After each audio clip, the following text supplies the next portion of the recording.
Rejection cuts deeper than most wounds.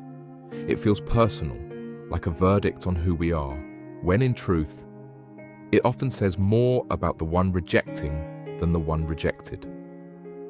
When someone distances themselves, criticizes us, or even begins to despise us, the first impulse is to shrink, to question our worth, to replay every word and wonder where we went wrong.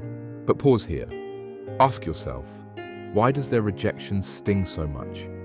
Because deep down, we crave belonging.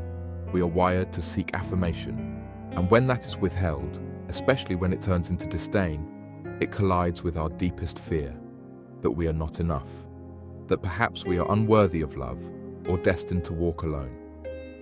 And yet, hidden inside this painful experience lies an unspoken truth.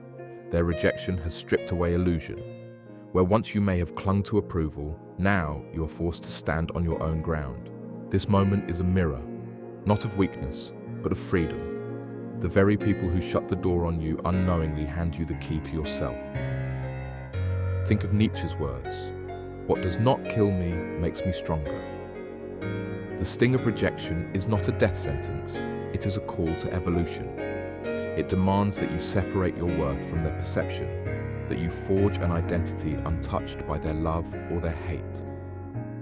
Every rejection, no matter how cruel, carries this silent invitation to return to yourself, sharper, truer, unshaken, and to finally realize that what was withheld from you was never meant to define you. Rejection hurts because it mirrors back to us the parts of ourselves we secretly doubt.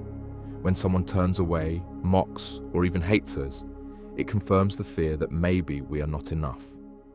But what if their rejection is not a mirror of your worth, but a doorway to your freedom? Think of it like this. If a door shuts in your face, it means that behind it, there is no path meant for you. We often ache because we wanted to walk through that door, we wanted to be chosen, to belong in that place. But in truth, their rejection saved you from living a life too small for your soul. They freed you from bending yourself into a shape that was never meant to fit. The hidden gift is this. When someone shows you their dislike, their dismissal, their lack of acceptance, you no longer have to perform. You no longer need to fight for a seat at their table.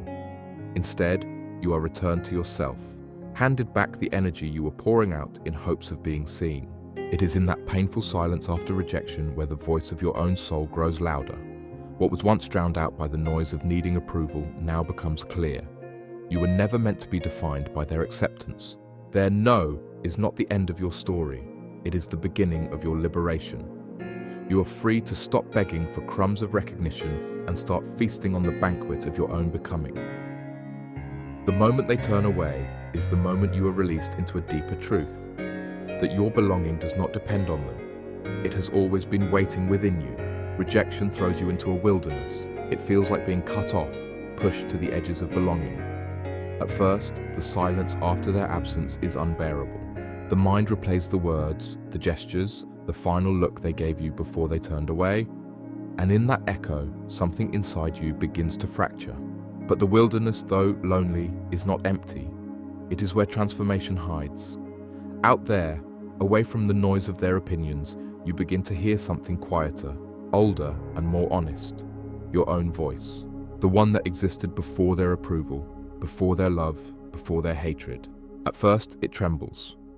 You second-guess yourself, wondering if they were right to reject you, if you should have bent, changed, or shrunk yourself to stay in their favor. But the wilderness has a way of stripping illusions. Every layer of performance falls away until only your raw self remains. And there, in that stillness, you realize you were never abandoned. You were being guided back to yourself. What they called rejection was actually redirection. They pushed you out so you could discover the ground that could actually hold you. The wilderness becomes the place where you learn strength, where you stop begging to be chosen and instead begin choosing yourself. And when you emerge from it, you are no longer the person who first walked in. You carry scars, yes, but also a new kind of authority. You no longer chase the voices that once defined you, because you've heard the deeper one, the one that cannot be silenced, not by rejection, not by hatred. The wilderness strips you down, but it also gives you back your soul. Rejection is not the end of your story. It is the place where a new one begins. The people who turned away from you, who dismissed your worth, who made you feel small, were never meant to carry you into the life you are building. They were chapters, not your whole book. And when they closed their doors, they unknowingly opened another. The pain you felt was real. The betrayal, the dismissal, the sudden absence. It leaves a mark. But that mark is not a wound. It becomes a doorway, because every rejection forces you to confront a truth you would have otherwise ignored. Your strength does not come from being accepted. It comes from standing when you are not. Think about it. Every person who has grown into greatness was rejected first. Artists, philosophers, leaders, those who dared to stand apart were often cast aside before they were celebrated. Rejection is the fire that burns away dependency, teaching you to rise without applause. It shows you that the foundation of your life cannot be someone else's approval. It must be your own. And when you finally understand that, rejection loses its sting. You no longer fear the no, because you know it only clears the path for the right yes. You no longer beg for doors to stay open, because you trust that closed doors are protection, not punishment. So, if you are in that wilderness now, if someone has rejected you, abandoned you, betrayed you, hear this. You are not broken, you are being rebuilt. Their rejection is not your downfall, it is your redirection. Let rejection forge you, not destroy you. If these words found you today, let them stay with you. Share this message with someone who needs it. And remember, rejection does not define you, it refines you.